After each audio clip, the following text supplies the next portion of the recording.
So hello, ayusin natin tong board. Bali kung gusto nyong mag DIY, ito yung basic na kailangan natin: battery, charge controller at saka inverter.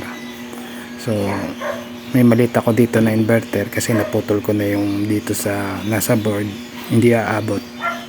So yan, na-wire ko na yung battery papuntang controller. Unahin nyo yan, i-connect, madali lang. Tapos itong para sa ating solar panel, mauna dapat yung battery, tapos tsaka natin lagay itong sa solar panel.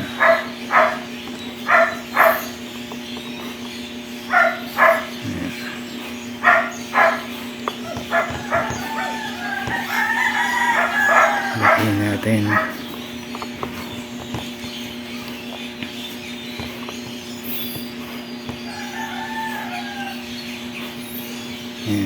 Yan, nagcha-charge na siya. Kita nyo, yan, nagbi-blink-blink. Ibig sabihin nagcha-charge na yan. Tapos connect natin yung power inverter. Ito munang maliit, for demo lang. Yan,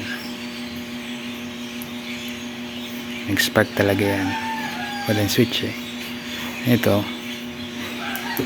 Yan ang pinaka basic, wala tayong ibang i-connect. Yan, medyo maingay ito, matama sa pader. Yan, maandar na siya, 220 na yan.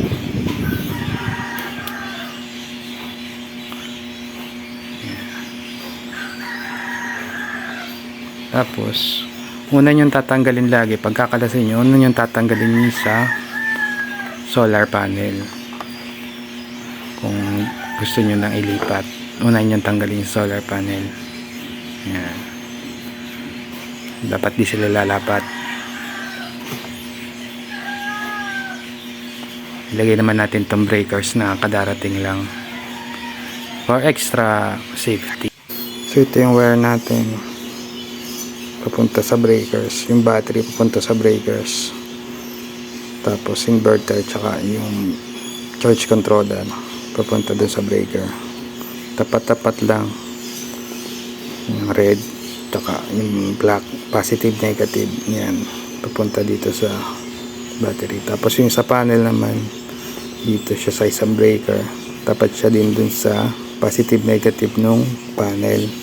Una natin i-on itong sa battery. Pag may display na, pwede na natin i-on yung panel.